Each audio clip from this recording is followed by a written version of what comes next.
Now it gets all quiet. Okay, I got one for you. You guys ready for this? Oh no! Check that. Oh my I God. told you not to smart off to Glenda. Not. What It was. happened? It was too dark to see his eyepiece. We got smart with Glenda was what happened. You want the true story? You want the true story? You want something more interesting? Oh, definitely. Go. Let's go something more interesting. Let's hear the interesting one first. Okay. So here's what happened. I was driving downtown Stockton, and some gangsters pulled me out of the truck and beat me up. Okay. Why does it always have to be Started- Jeff? So the real story is actually boring. I had a shop accident. Oh, bummer. A shop He vac. got the top on his head. Can't hear me. I had a drill malfunction. Hit me in the side of the head. Oh man. You're lucky it's only a black eye. I'm guessing the bit stopped moving, but the drill decided to conserve angular momentum. I was exactly. So I was pushing up on the table with my right leg and pushing down on the drill, screwing in a Torx 30 with my left hand, which is Eye A, level. weak, and B, when it came to stop, it came out the open side of my hand, came around and baseball batted me right on the side of the head. And it hit me way over here, but the next day I got my black eye. Right. Yeah, it'll kind of pool there, I imagine. Well, I guess I was supposed to chill it, but I was busy. You just want to show it off to your students. That's right. Yeah. You wouldn't believe the stories I've been telling those kids. I lie. What age? High school, pre-calculus and calculus. Okay. But they're gullible. I can tell them a UFO hit me, they'd believe me. You remind me of the Target dog. Oh, yeah. Were you wearing safety goggles? Yeah, these right here. It didn't hit my eye. Are those ballistic? No, but it didn't hit my eye. It hit the side of my head. Still. So my sister calls me Svengali.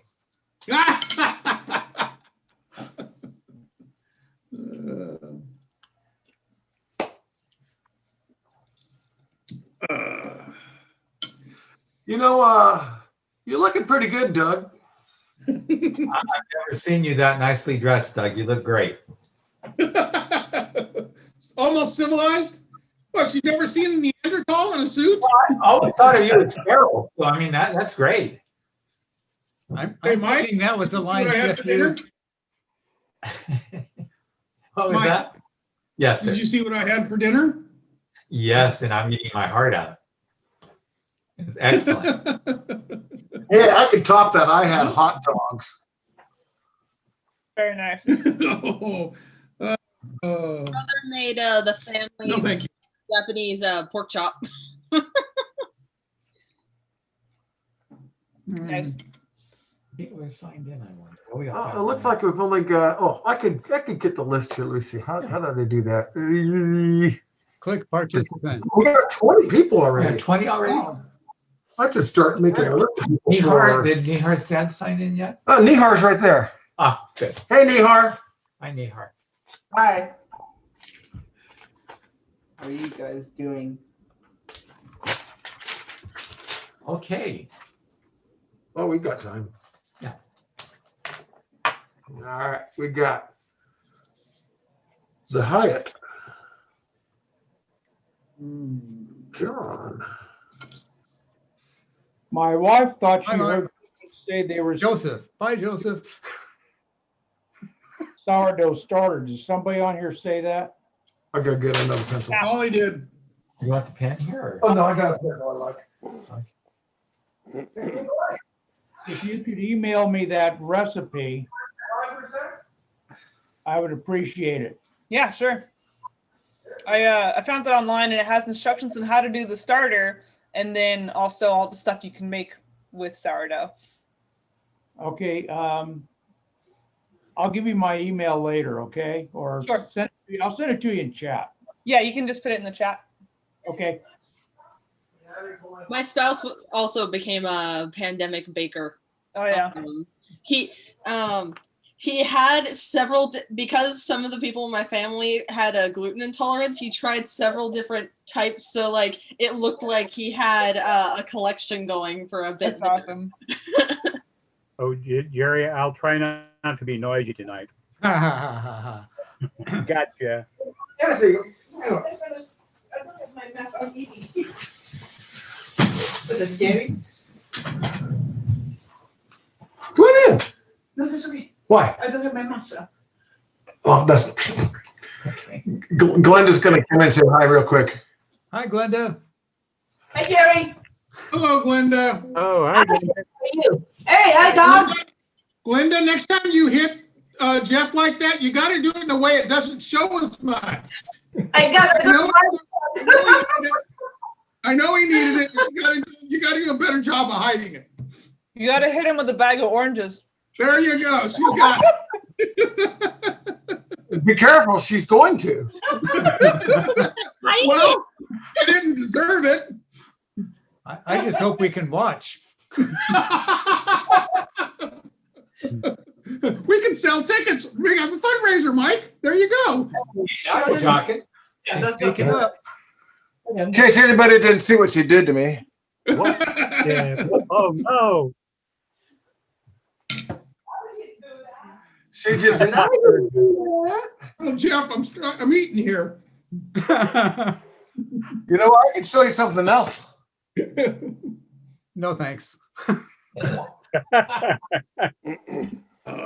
Jerry, your mind is working.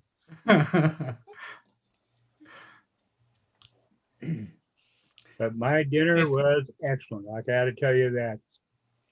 What'd you have, Paul? Unfortunately, it was done before the meeting. I just wolfed it down. Oh. Well, I ordered the tilapia tonight, which came with a nice breaded crust with some spicy stuff that I can't name right now. But to be named later. To be named later. To be named later. My mind go. I have a very trigonometrically oriented brain. It goes off on lots of tangents. I like that one. No, that's circular logic. Well, it could be hyperbolic though. Now, wait a minute. We're talking about dinner again, so it could be pie, right? Getting geeky or what? Geek Squad. I've come back to laugh belatedly. Needed to refill my water. Oh, the new ball? Yeah, he's in. Okay. So in a couple of minutes, I'm going to start it. It's Yes, almost- Molly, I was looking at the Sacramento Valley Astronomical Club calendar, and I saw that you presented to the Sacramento Club just a month or two ago. Yeah. Are you speaking to astronomy clubs around the nation or around the state? And are you in high demand lately? Well, lately, because everybody's having their meetings on Zoom, I have been able to present at a wider variety of clubs. But mostly it's just been like with Stockton, like I meet somebody and they're like, "Hey, you should come talk." I'm like, "Okay." So, or I know somebody, like I'm speaking at the end of the month for the astronomy club in the town where I went to college. One of my astronomy professors asked if I'd come speak about astrophotography. So expanding the reach a little bit. Good. It's a small community. Thanks for keeping us entertained in this quarantine time. Yeah. Well, we thank you, Molly, for joining us again. Yeah, absolutely. It's a pleasure. Tim, did you shoot the picture that's behind you? I did. And I don't know if anybody recognizes that pine tree. That's the That's pine what tree. astronomers do. Oh, Peddler Hill Pine Tree. That's because this is the view from Peddler Hill to the Oh, southwest. I think this was last August. very nice. Nice shot. It's cool to see how far Jupiter and Saturn are in that picture compared to a couple weeks ago. Oh yeah, yeah. Thanks for pointing that out. Yeah. Okay, guys, I just think it's past 7:30 already. Do you expect anyone else to be signing in the near future? Doesn't matter. It's 7:30. Start the meeting. All right, so let's officially open the meeting. Welcome everyone to the January installation dinner. Some of us are actually practicing it.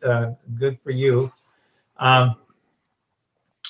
Let's see, I want to wish you guys all a happy new year. And Tim wanted me to record or at least list the executive club members that were reinstated. Apparently we didn't have anyone running for office, so I'll just list them quickly and then we'll get on with business. So first in line is myself, President Mike Lavery, Vice President Fred Schumacher, Secretary Eric Holland, Treasurer Gerald Hyatt, Newsletter Editor Rebecca Lewis, Members at Large Doug Christensen and Tim Clark.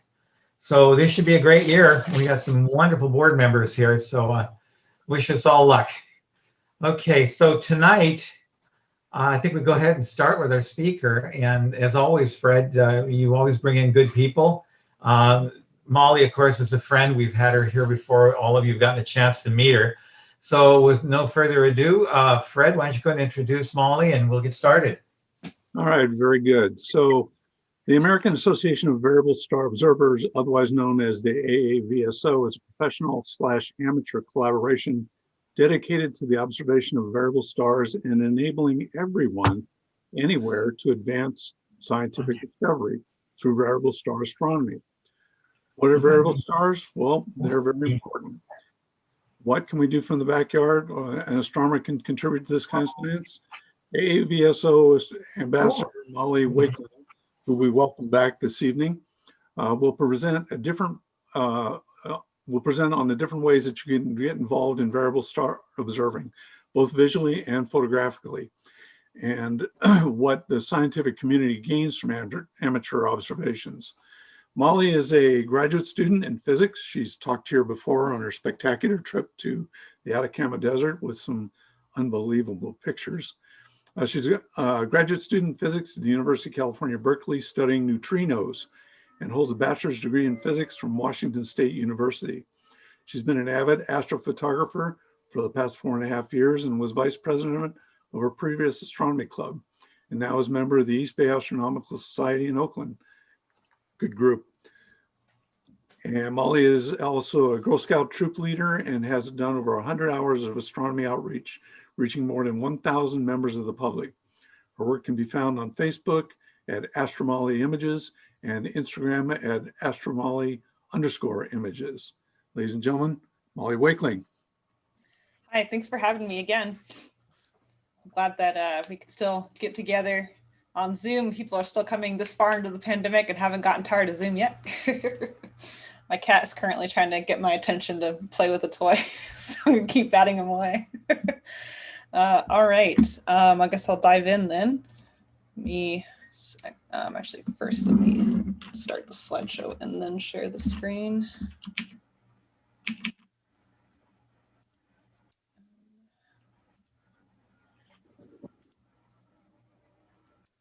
Okay, so you should see the full screen version of the slideshow, I hope. Yes. All right, so I got involved in the American Association of Variable Star Observers, what was it? Sometime in mid-2019, I think, when I was introduced to their director, Dr. Stella Kafka, through a mutual friend when I used to live out in the Midwest. And I was introduced to her because one of my friends said, well, hey, she's another female PhD. You should talk to her. And she kind of recruited me to the AAVSO after that. I do a lot of pretty picture astrophotography.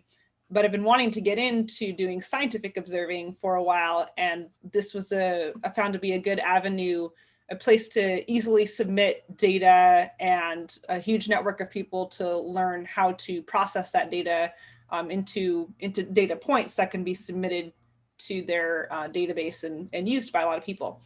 So I'm now an AAVSO ambassador, and as I've come to know more about the organization and the kind of science that they do and stuff like that, I'm happy to share that and give you some other ideas of things that you can do with your observing, especially if you feel like you've already observed everything.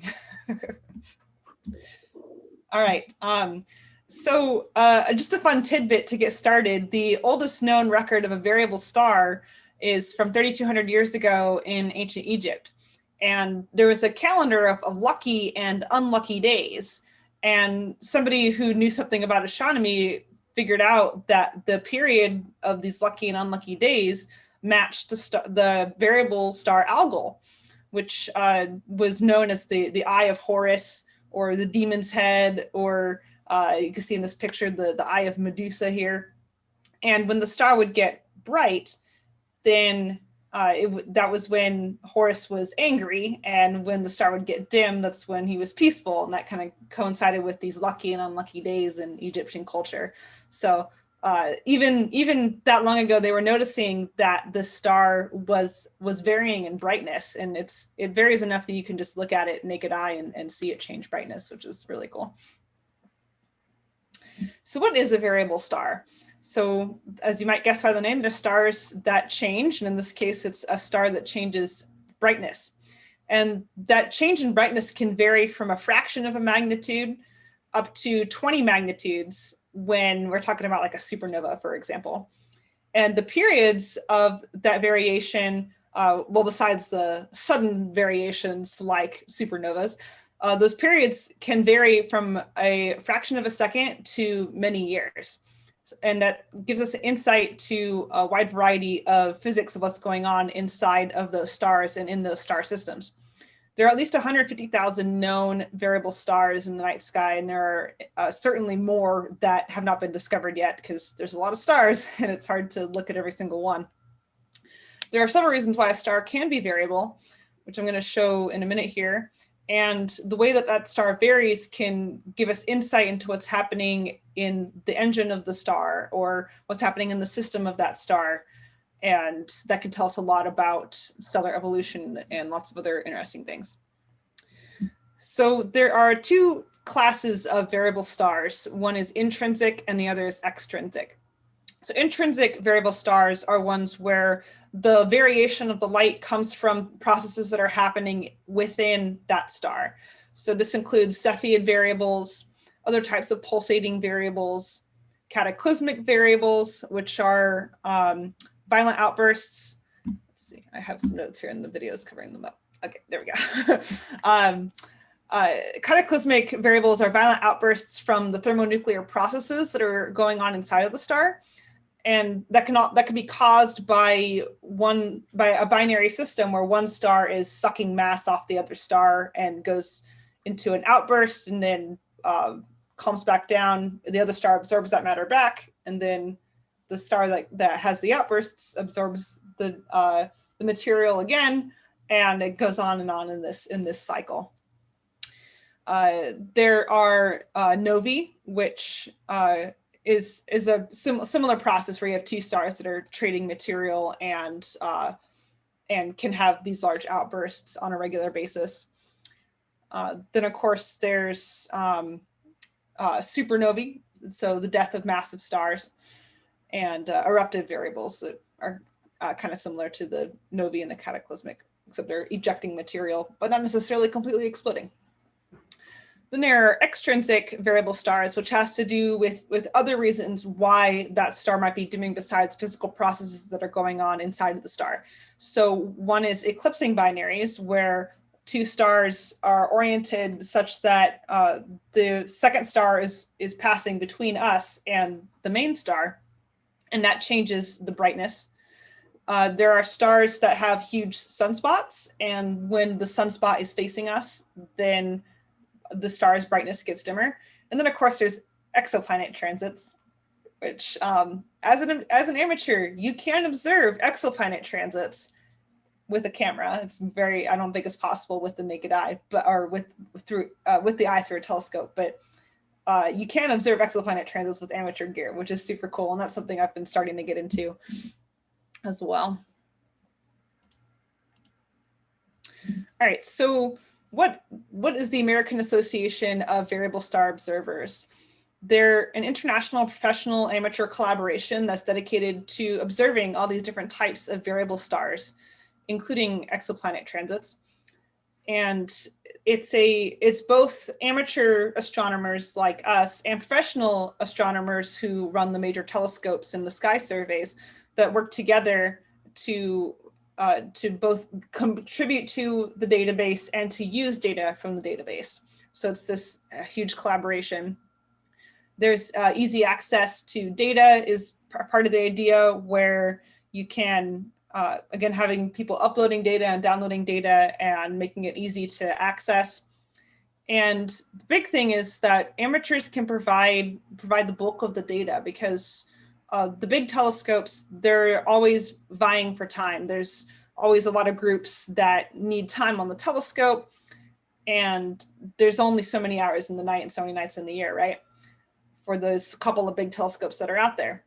But the amateurs, we have as much time as we want on our telescopes, as many nights as are clear, and there's a whole lot more of us than there are big survey telescopes or enormous telescopes to really look at a star. So that's where the amateur side of this comes in, is that we can actually contribute a lot of data to these databases that help fill in what the professionals are also observing, and also to generate data where there may not be any, and to make new discoveries.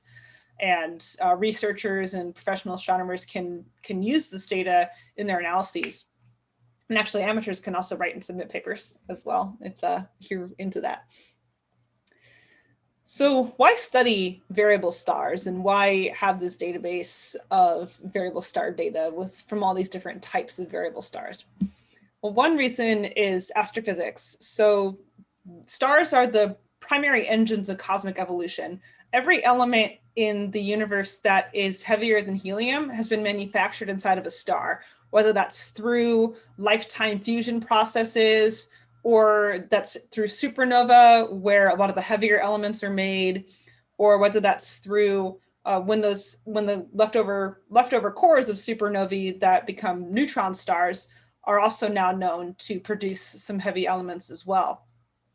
In fact, a tidbit from a talk I have on nucleosynthesis is that the majority of gold we now know comes from neutron stars as opposed to supernovae. So if you have gold in your ring, it probably originated in a neutron star, which is extremely cool. There's stellar structure. So by looking at the brightness changes and the periods of the stars and any irregularities that happen in those periods, we can discover more about the internal structure of stars, what fusion processes are occurring, and the life cycles of stars. Because if you've ever taken an astronomy class and have seen the Hertzsprung-Russell diagram, where you have the main sequence stars and the red giants and the blue giants and these other stars, is because we've observed them and have learned about their cycles and can see how they kind of jump around and move and evolve throughout their lives. And finally, there's the potential for looking at what the probability of there being other life in the universe is. All stars are energy sources, and we know that in order for all the chemical and biological processes to happen, there has to be energy. They host planets where life can take root and be protected. And we can, by looking at the characteristics of the star, like is it stable or does it vary a lot, and in what way, we can see whether the planets that might be in that system would actually be habitable. There are some stars that go through violent outbursts and spew radiation everywhere. Whatever planet that's there, even if it's in the perfect spot to be able to host life, is probably not going to, because it's being blasted with radiation all the time. So we can learn about the possibilities of life in the universe.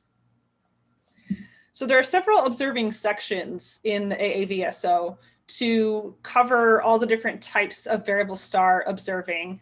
And this is kind of the starting point for if you're looking for a particular thing that you want to explore, because mentorship is a huge part of the AAVSO. And when you are in one of these observing sections, then there's a community of people who are doing the same things as you are and can teach you their techniques and give advice and work on projects together and things like that.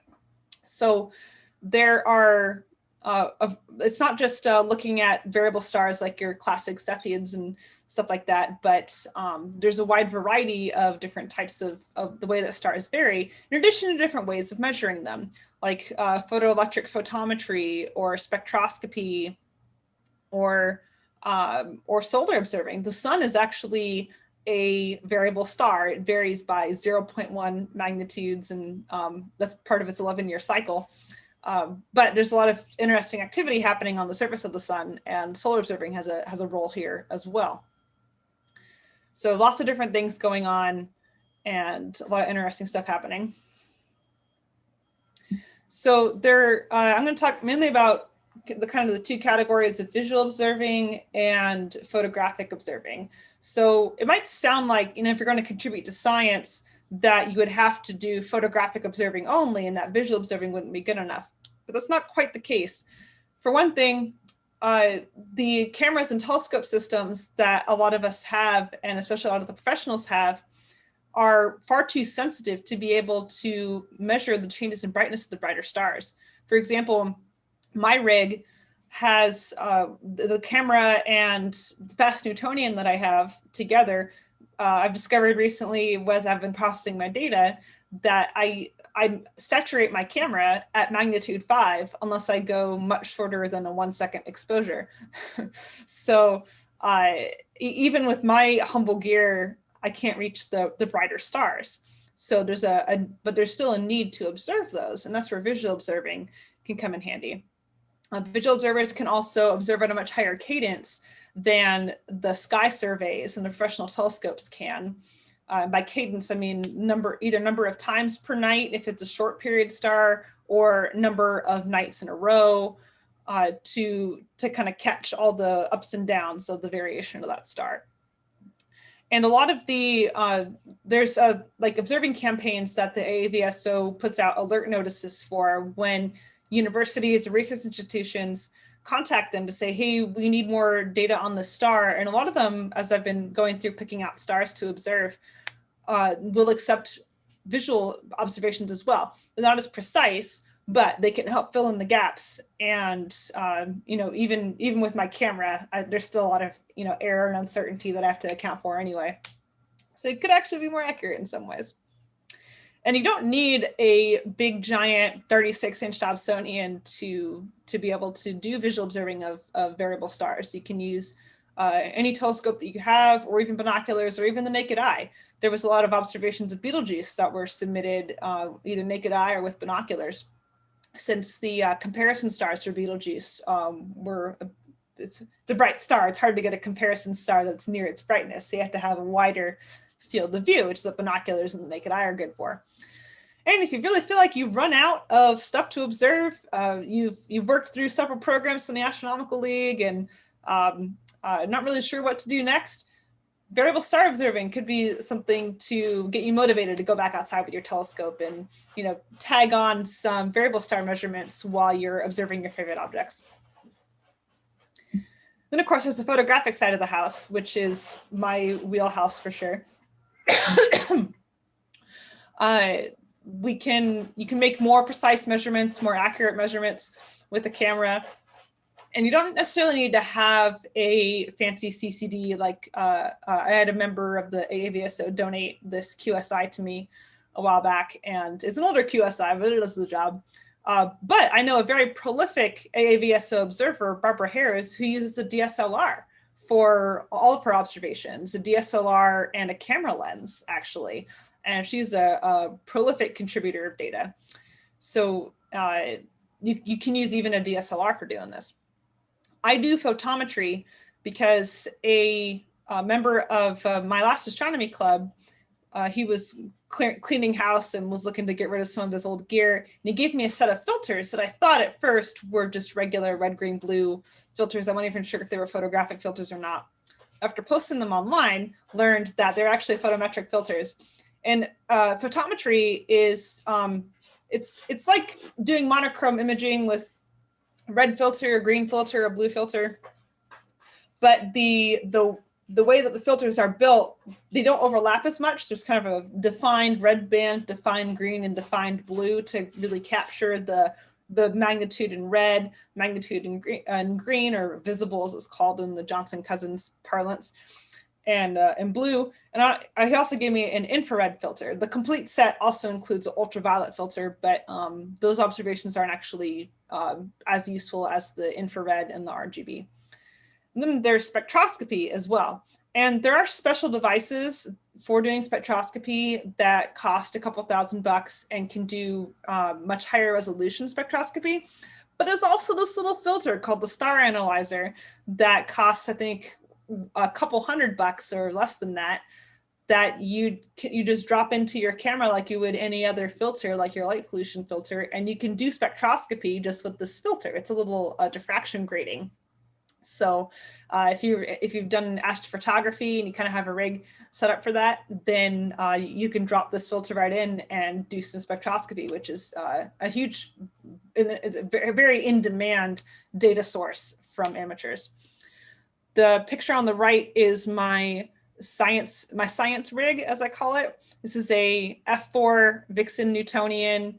It's an older Newtonian. It's the GR200SS MyStar, if people know what that is, from Vixen.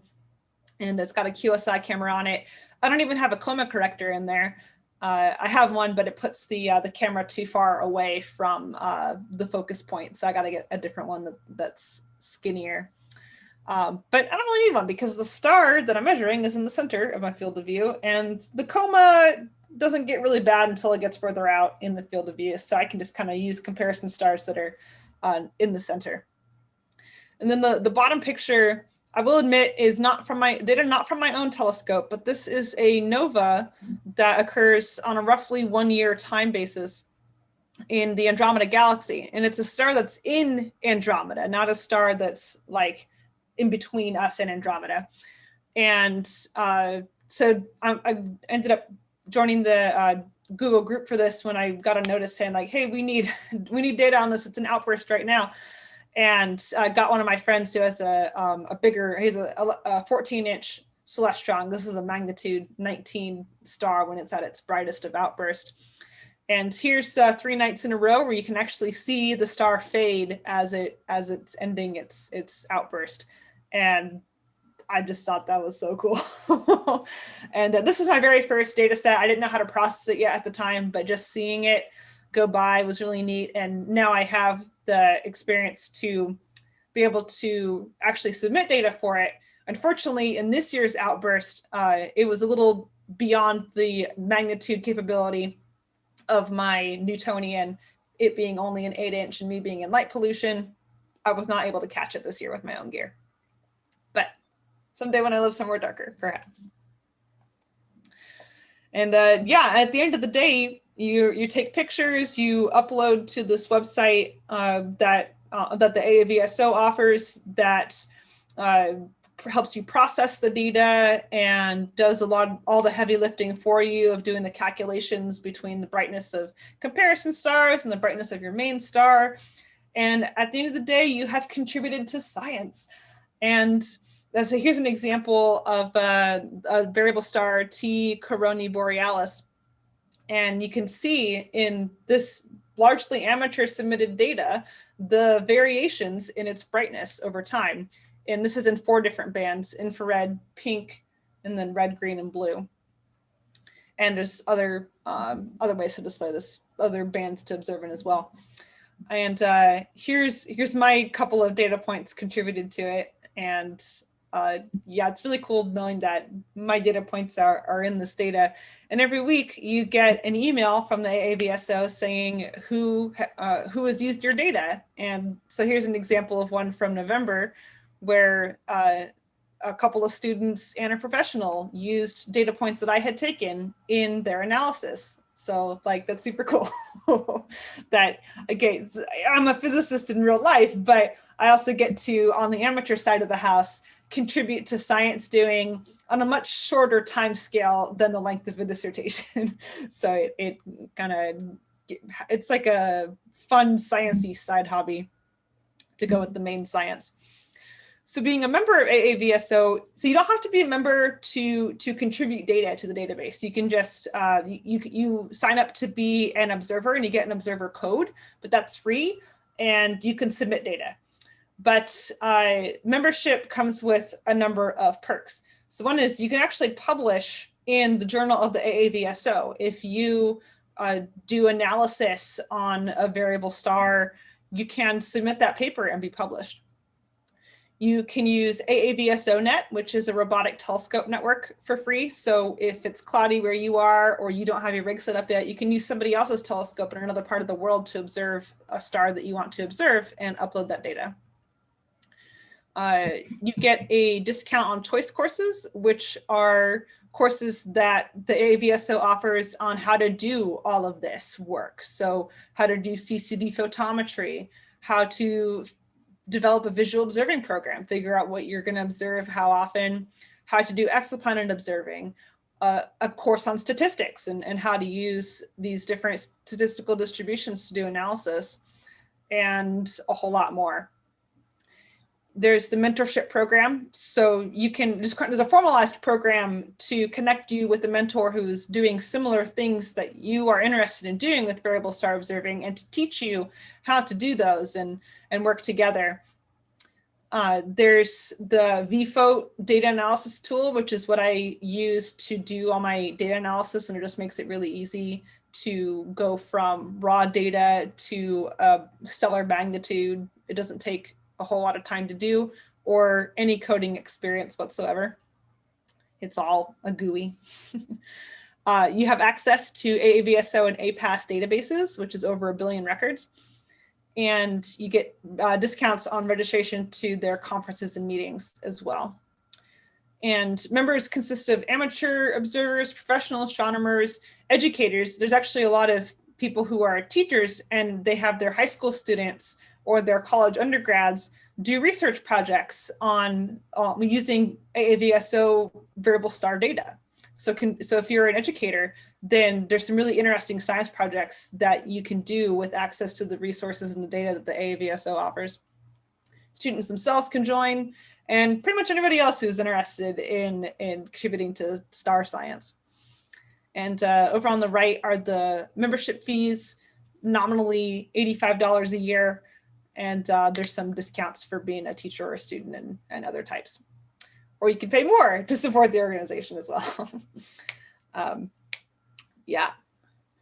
All right, so that is the AAVSO and a way to expand your observing experience, your observing skills, to branch out into new areas. Or if you're into astrophotography, get into another type of astrophotography, and for whether you're doing visual or photographic, being able to contribute to the forward motion of science in a real tangible way as we learn more about the universe. So are there any questions? Thank you, Molly. All right, Molly. Are we submitting questions to Fred, or are we just asking them? Well, we just, I don't have the chat open, so let's just go ahead and submit them verbally. It's fine. Well, I'm ready then. Can I? Yep. So, Molly, yeah. On major observatories, they usually use a Code focus because they're like F30 to F300, so that the rays are just so parallel that there's no spread on the spectrographic resolution, and you're shooting at F4. So I'm curious, is there any way, or is there any accounting for that fast focal ratio spectrograph? I think it only works well up to, I'd imagine it only works well up to a certain focal ratio. F4 is pretty fast. I don't know if I would use it on my F4 scope or not. I haven't used it myself, So I don't know the answer to that question because I haven't really looked at the capabilities of that filter. Oh, okay, thank you. So I have a question, Molly. Yeah. I've observed algal a couple of times, and I'm actually preparing to do a sequential series of shots that can turn into a movie to watch it oscillate up and down. Early on, you'd mentioned just the variable stars. Does the AAVSO measure eclipsing binaries? Yes, yeah, that's one of the observing sections, actually, I think. Yeah, there's a whole observing section dedicated to eclipsing binaries. Pretty much, if it changes brightness, the AAVSO probably wants that data, whether it's intrinsic, like cataclysmic variables, or extrinsic, like eclipsing binaries. But yeah, and even stars that you think are like, oh man, that must be observed all the time, you know, they actually, that's the kind of stuff that they really need, because algal being very bright is not accessible to the big observatories and stuff like that. Yeah, they're interested in that data. Quite literally, you can sit there and watch it change. It's that bright. The other thing that you had mentioned is the type of equipment. You have a 8-inch f4, I think you said that you had.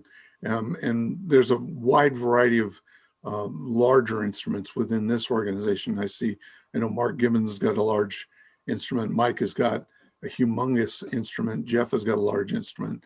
What is the typical size? I mean, visual is obviously the smallest instrument. The aperture are high. Binoculars are a good size. But what is kind of the common size instrument that many of the amateurs contribute with? Whatever you have on hand. A lot of people have, you know, I don't actually know. Like when you go to the database, it doesn't say what equipment you collected it on, and they're not really concerned with what equipment you collected it on anyway, since at the end of the day, you're just pulling out a magnitude. So I don't actually know what people generally observe with. The 8-inch f4 was a scope that was given to me, and I wasn't using it for anything else, so I used it for my science rig. It's got some things to consider is you need to have a big enough field of view to be able to have comparison stars that are roughly on the same order of magnitude-ish as the star you're interested in. And especially for some of the medium to dimmer stars, that can be pretty easy to achieve because there's a lot of dim stars out there. So you don't want it to be a really small field of view, like a C14 at f20 or something like that, because you might have a hard time finding good comparison stars. But really, it runs the gamut. I mentioned Barbara Harris. She uses a camera lens, not like a super camera lens. I think I don't remember exactly what she uses. Probably like a 50 millimeter or 100 millimeter or something. Just gets a huge swath of the sky. The guy I collaborate with out in Utah, who I took the NOVA data with, he has a 14-inch McCassegrain that he observes with and can reach the much dimmer stars. So it's really whatever you have on hand. Yeah, absolutely. Incidentally, I have a Star Analyzer 100. I have started putting my toe in the water of spectroscopy, so we'll see how that goes. Yeah, I might get into that at some point as well. But I've got the photometry all set up and kind of figuring that out first, and then I'll probably get into spectroscopy later on. That sounds great. Other questions? I didn't mean to commandeer your attention. I've got a question. Can you talk about the dynamic or what is actually going on in a Cepheid variable?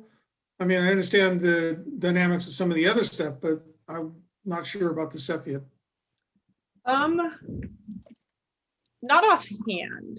Okay. I don't study them for my physics research. And as I'm doing more variable star observing, I've been kind of meaning to learn more about the stars that I actually observe, but haven't got into that as much. I can look it up. It up.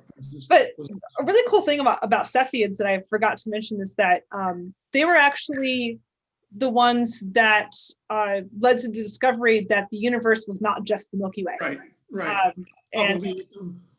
And you know, just as a fun story for everyone, you know, so the Cepheids, they vary in brightness on a period that is that is linked with the amount of brightness that they change. So their period is linked with their luminosity. So when if you have a star that's nearby that has a period of say 5 days and it has a specific luminosity, a specific brightness, and then you see another star that's varying on the same period, the same 5 days, but is much, much dimmer, then you can actually use that difference of brightness to gauge how far away that other star is. And that was done with a Cepheid star that was observed in the Andromeda galaxy.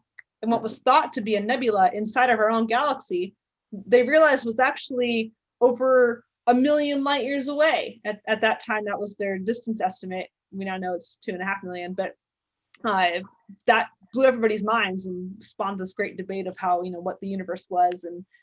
And now we know that the universe is much, much bigger than the star galaxy. So Cepheid is historically. That's why I was interested in knowing what they were, because I know that they're like the first rung of the distance ladder, yeah. All built off of that. And so, like I said, the rest of them is like, okay, I understand what's going on, somewhat understand what's going on in those kids. I wasn't quite sure about the astrophysics that's going on inside them. But yeah, I don't know offhand. I'd have to that's what research the internet's for. I can find it, no big deal. I'm probably going to go look for it too after the talk now. I want to know. Thank you. Thank you. All right, other questions? Molly, this is Tim. I have a question, and I'm really intrigued by the fact that you say that we can witness exoplanet transits. Yes. And that kind of looks like a one we're looking at there on the slide. Is that what it's going to look like through my scope? And how will I find one of these stars to start observing this for exoplanet transit? Yeah, so as far as what it'll look like, the change in brightness is very small, as you can probably guess. And even for a large planet, it's changing the star's brightness by some fraction of a %. So this is an observation that will need to be made photographically as opposed to visually. As you probably know, all stars in a telescope here on Earth are going to appear point-like. The only reason we have any spatial information on, you might have seen a picture of Arcturus with some spatial features, not being a disk instead of being a point, is because they used interferometry to greatly increase the effective resolution of the telescope that was used to observe it. So stars are always going to be point-like, so you're not going to actually see any of those shadows and stuff like that. But it does change the brightness by a small amount that can be measured with a camera. And as a way to get into that, the exoplanet observing section, I think, probably has resources on where to start observing and what's going to be dates of when things are expected to transit. And you might think that, what if we already know the transit period, then why are we still measuring it? Well, it's because that period might change, and that might tell us something about the orientation of the system, or we might catch another planet as it goes by. We mainly the ones that amateurs can observe are transits that we already know exist, because looking for differences in brightness of all the hundreds of stars in an image is not really feasible with a personal computer. But the place that I'm kind of looking for exoplanet observing is I've gotten involved in NASA JPL's Exoplanet Watch program. And on their website, there's a link to the guy who's in charge of it, Rob Zellum. You send him an email and say you want to get involved. And on their website, they have like, what should I observe tonight? And in each different time zone, it has a star that's going to have an exoplanet transit that night, and the approximate timing of it, and where its coordinates, so that you can observe that. So I've been going to that for exoplanet transits. I have data. I have not processed that data yet because it requires a different process, but it's high on my list to do soon. So long answer. No, but, thank you. Yeah. It's very interesting. I'll have to look into it more. So you can do it with like starting astrophotography gear by tracking and photographing that star over time. I think so. So usually a transit occurs over a period of a couple of hours. So it would be one kind of continuous observation of multiple exposures over like back to back to back over a period of a couple of hours during that one night. And you can go back on subsequent nights as the planet comes back around again. Because I've just gotten into it, I don't have a good feel yet for what the requirements are for like whether you need to be in darker skies, whether you need to have what size of instrument is required, how long of exposures are required. I don't have a good feel for that yet. I'm hoping when I start to process my data, I'll kind of get a feel for like, well, that star didn't work, or Good. hey, I was Okay. able to get that with my 8 inch. You never know. Yeah. You pioneer it and figure it all out and let me know how it goes. Yeah, I'll probably come back and give another presentation on exoplanets in particular, because that We'll could put be you a on the whole thing. calendar. So, all right. Thank you. Yeah. All right, thanks, Tim. Any other questions of Molly? This is very interesting stuff. This is Eric. I have a question. Yeah. Go ahead, Eric. In the different types of viewing that you can do, how important is taking time measurements? Do you have any special equipment, or is there any like global time server that all the members are using, or how does that work? I think for a lot of the variable stars, the periods are days or weeks or years. So having extremely precise times is not important. In fact, when I submit photographic observations, I actually stack like an hour's worth of exposures, or actually like a half hour's worth of exposures together, and the timestamp is in the middle of that stack. So it's approximate and not exact. There are some stars that have a higher cadence where they'll want more exact timestamps, but not on the. It doesn't seem to me that it's on the order of like occultations, for example, where you have to have a really precise timer.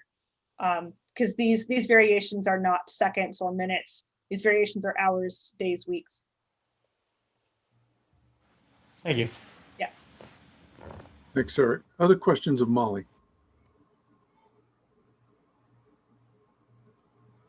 We ran a grazing occultation. Jeff was involved in it, myself. The Aided Geminorum graze in 2015, I think it is. We had a fence about 2 miles long and we recorded 100 events. It was pretty spectacular. That's awesome. Yeah, so the timing, I can understand your point about the timing where we're measuring in fractions of a second and you're measuring in over days, weeks, maybe even years. So yeah, it's interesting that you put your timing mark right in the middle of the stack, so to speak. So if you've got a series of exposures you ran over, say, from midnight to 4 a.m., you pick 2 a.m. as the middle of the stack is the right time then. If the star's period is sufficiently long, there's some that vary over the course of only like I think Algol's like 2.7 days. Yeah, 2.7, 2.8 days. And so for that, you might want to really restrict the time window over which that observation occurs. And to get decent statistics, I usually only take like 5 images that are like 1 minute to 5 minutes long. So I'm really taking a center time over a span of 20 minutes to 30 minutes.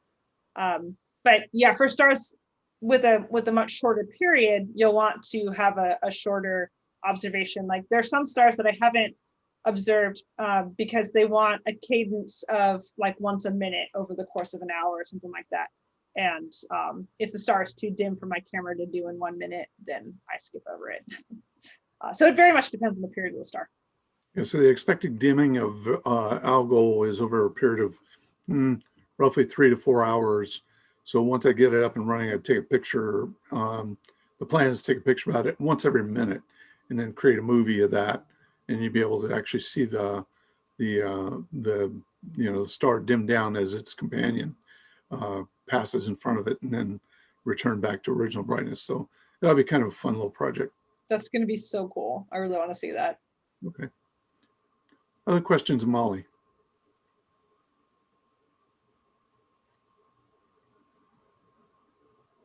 Awful quiet out there. All right. Well, if there's no further questions, Molly, thank you so much. Yeah. And Mike, I'm going to turn it back over to you. All right. First of all, thank you, Molly. That was fun. Brings me back to the old days when I tried to do stuff like that and realized I wasn't qualified. So Anybody can do it. Just, there's all kinds of mentors out there to help teach you, and I'm still. well, now it's a matter of patience, and I don't have any patience. That's fair. Ta-da-da. Anyway, I do have a question for Doug. How is the steak? God, come on. Got to unmute. Oh, you have to unmute. You're on mute, Doug. Doug, unmute. Please. There we are. How was your filet mignon? It was wonderful. Okay. Maybe we should consider that at our next one in January. Have Doug buy all the meat, cook it. I think we would be really sure. As soon as my numbers, when I hit that, the big Powerball or Mega, or whatever, one more day. So no problem. I will do that. Enough said. The lottery. The lottery is a tax on the mathematically challenged. Yes, I know. And Mike, you do know the odds of that are astronomical. Astronomical, yeah. Okay. All right. All right. Okay. Back to reality, folks. Again, thank you so much. Okay. I did want to bring up something that we've been mulling around for the last year or so at the board meetings, and that is trying to get more young people into our club. And our mantra is we're just a bunch of old white bald-headed guys running the show, and we'd like to have some younger people with more. Thank you. I'm right in there. Universal fact. So anyway, we're kind of hoping that touche. You're gonna contribute to light pollution with that. The starlight's gonna reflect off of it. Okay, so getting back on track again, folks. The last couple of months, one of the things we were talking about is having a youth ambassador. And I'm going to have Jeff explain it in a moment, but we have a perfect candidate, and I think he wants to do it. His name is Nihar Jain. He's actually viewing. I hope there he is, right over there. And so I'm going to, if you're okay with this, Nihar, I'm going to formally appoint you our youth ambassador, and I'm going to have Jeff explain what that means. And it's open to discussion now and even later till we kind of come up with a plan. Go ahead, Jeff. All right, so the first duty is that you need to bring In-N-Out burgers to every meeting for the rest of us. So, Jane, Youth Ambassador, congratulations. The SES is creating a position for a Youth Ambassador in which the person in the club would be less than or equal to 18, and Nihar fits out, I think. Are you 11 or did you hit 12 now? I hit 12. Congratulations, happy birthday. Thank you. So when was your birthday?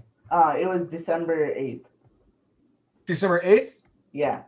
Yeah, well, happy birthday. Birthday. Okay, so the person would be a spokesperson for the youth in our club and try to be a person who could center around our youth activities and hopefully gain other youths in. Report on these events and interest in the newsletter at your ability. Represent the youth and report on them at club meetings, and plus a whole bunch of stuff that I probably can't even think of. So the idea is to be that central liaison for the youth in our club so that it will be more enjoyable for them. You can suggest to the membership what we could do to improve our youth relations and activities. And you could probably think of a million things that the club can be doing that would be more interesting to youth. Yeah. This is a presidential appointment, much like an equipment chairman or a star party coordinator. And so there's no constitutional amendment required to come up with this. The position would terminate at the discretion of the president or the resignation of the youth member. But there should be a ceiling. And so what we're talking about having for a ceiling would be December 31st of that person's 18th year. So if you're 26 and you're still a youth ambassador, something's wrong, right? So congratulations, Nihar. And you're also invited to come to the executive meetings. And if you want to prepare things and report to the newsletter, to the membership or to the executive board, it ball's in your hand. Congratulations. And by the way, I just want to add that this should be fun for you. This should not be work. So Yeah. it is enjoyable as it can be. So this is the whole idea. Our club is based on fun and educating the public and getting people interested in astronomy. That's what it's all about. Yeah. Beyond that, I guess you go get your PhD like Molly can. But we're kind of dumb, so we just do the easy way. I take that back. I'm kind of dumb. Okay. All right. Kind of. Thank you, Jeff. Okay. That being done, any of the board members want to bring up anything that might be pressing that would like to talk to the club about? I don't have anything. If not, The only thing I might mention, Bring up excuse real me, quick that Don Mockholtz is on deck for next month. okay, very good. Awesome. Yeah, looking forward to that one. Tim? no, I was going to ask Fred to tell us what the upcoming programs were. Well, go ahead and ask him, see what he says. Yeah. Go ahead and ask me. Yeah. Don, are you going to be talking on comets or another topic? I've been asked to talk on the Messe Marathon. Oh, yeah. Awesome. Yeah. Yeah, I thought that would be a pretty interesting talk.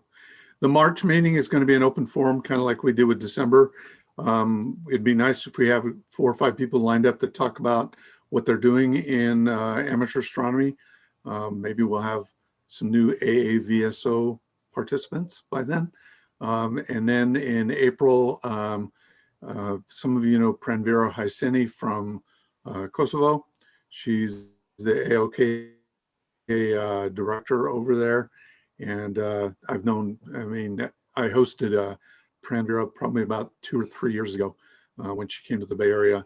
We had a chance to go visit a variety of observatories. It was a whirlwind weekend visit to Chabot and a couple other stops, and then she was off to Massachusetts. So I'm hoping that she'll accept our invitation to come and talk in April. She's going to UC Santa Cruz, I think now. She's starting her master's in planetary geology. That is correct. She was accepted into grad school at UC Santa Cruz, and she is working on planetary geology. So really good for her. Very excited. Just a note, when she got interested in astronomy, she didn't have a lot of knowledge of astronomy, and she didn't speak English. So she taught herself English so she could learn about astronomy. Just a little side note there. Pretty good accomplishment. Very good accomplishment. She had a little bit of problem with slang and, words that are off to the left field and stuff like that. But pure science, she's really good with. Okay. Okay, anything else, gentlemen and ladies? Okay, so the final thing is we have a raffle. Jeff has done the dice trick, and we have 2 lucky winners. Okay, so the first prize is this pen here. And that's out of ink, by the way. No, Mikey stopped by and got some in and out cards. So I did the dice trick, and we have 2.5 winners. Winner number 1 is Dennis Leclerc. Congratulations. You got yourself an in and out card. And I said 2.5 because the other winner is 2 people. That's Jim and Amelia. Congratulations. You got the other in and out card. Yay. I didn't win a dang thing. Thank you. How you guys doing, Jim? Oh, we're doing okay. No, haven't caught any bugs, so that's good. Okay. We're glad to hear Are that. you ever going to take that tree down? You keep saying you leave it on, leave it up forever. I don't believe you. Yeah, I think it's staying up for until next December. Oh, goodness. He's not late taking it down. He's early putting it up. All right. Okay, Exactly right. folks. I'm going to close the meeting unless there's anything else that needs to be said. Meeting to, okay, motion to adjourn, please. Okay, motion to second. Anybody? Can't hear us? Motion. All right, thank you, folks. Okay, thanks, everyone. Molly, thank you very, very much. That was a lot of fun. Thank you, Molly. Thank you very much, Molly.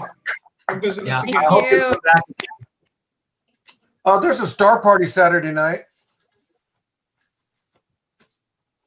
I don't know if they can hear you. I don't know if you can hear me. There's a star party at the heliport Saturday night. All right, I won't be there. I'm going to try to make it. You put a suit on a guy, and all of a sudden he's too good to join us at star parties. Actually, Saturday night, I have a Zoom date. So there. Whoa! Are you gonna wear the same suit? Huh? Are you gonna wear the same suit? Oh yeah, he'll probably I sleep. I might. We'll just leave it on until Saturday, right? There you go. I don't think so. Just tell her you're a mortician. Thank you. Thank you. You should put a little ID card that says that you're one of those car parking dudes. What do you call them? Valet. Oh, Valet. Valet. There you go. Rudy Valet. Rudy Valet. So we want a full report, Doug. Ain't gonna happen. I hope you're wearing Bermuda shorts with your suit, Doug. I wore pants. Wow. Whoa. I mean pants. He's the party on him. Let's see the feet. Now, Yeah, that's funny. you ready? I went I to thought if it worked for Paul Abbey Road, it could work for me. I went to a virtual promotion ceremony and dressed up on the top and then wore like sweatpants on the bottom. that's the Zoom way. Yeah. That's my uniform. I always want to wear something that I can go out in the garage and get a quick workout in.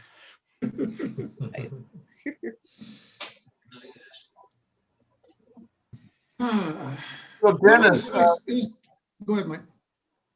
I was going to say, Dennis, what I didn't think about when we were testing in your mirror the other day, we could have done an interferometer test on it. So if you ever want to do that, we can do a bath interferometer on it. Okay, not a problem. You just let me know when you have time. Yeah, but the test we did was a good test, but it's kind of not where he thought it was, but it's absolutely ready to get there. Okay.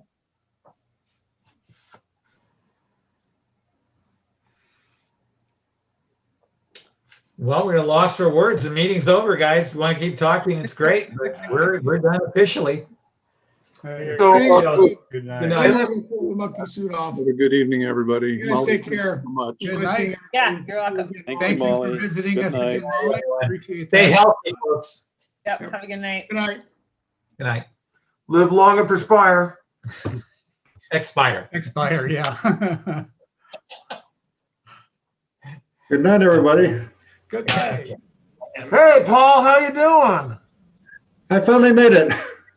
Yeah, cool. Yeah, you're looking forward to Saturday night? I am, absolutely. And I know where it is, too. Awesome, good. We're gonna have a good time. Well, I'm looking forward to it. Lots of learning to do. We know some other guys are coming up. There's a group, Jim Lytle and a couple of friends. They've got a 22-inch, and I know they're coming. Whether they bring the 22 or not, I don't know, but hopefully they will. Well, the weather report looks pretty good. Partly cloudy. That's at about 3,200 feet. I know the heliport is about 4,000 feet, so that's as close as I could come. Yeah. Well, we'll do weather checks before driving away, and we've got a little clumsy period here with our bulletin board thing, but we'll try to get word out to everybody that we either are or are not going, depending on what the weather looks like. Okay. Yeah, keep me in the loop, Jeff. I'll be watching the weather as well. Okay. Maybe pretty soon we'll get our new bulletin board fired up. But I don't know if you noticed, but when I send to the bulletin board, I'm also seeing to a list of people who told me they wanted on. So hopefully everybody's good for it. Yeah. And Eric's been testing that Google Groups, and it seems like it's almost ready to go live and for us to all use it regularly. And they're taking, getting used to its operation, but we might be back on track. Well, luckily, it's the crappy part of the weather season that we're breaking it in. So when the good weather comes along, we'll have it ready. Yeah. How come you decided to go to the heliport and not maybe up higher? Is it to Shot Rock, or is the I don't think there's snow up there, is there? Well, there's some snow. Bear Valley has snow. Yeah, I was feet at of Bear ice. Valley at 7,000 feet 2 weeks ago, and there's 3 feet plus. So I'm not going any further up than 4,000 feet. Yeah. I agree. Fred, are you still in? I think we lost him. Fred, Okay. Fred is no longer with us. Okay. Oh, I'm sorry. So when we tried to go to Shot Rock before, the forest department told us to stay out, but I'm pretty sure that was a fire danger, not a COVID danger. So Shot Rock may be available, but my guess is that the road is snow plowed, but the little exit to Shot Rock is not. So my guess is that Shot Rock has 4 feet of snow, and we're not going to get in there until May or June. Probably so, yeah. Okay, well, it'll be plenty cold enough at heliport. Yeah, it'll do. We'll lose some horizon, but it's still good. All right, guys. Adios. Okay, good night.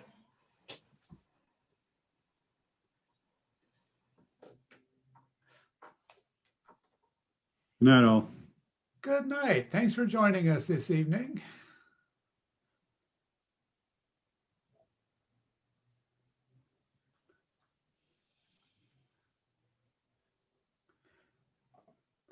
Are you with us down there, Maria?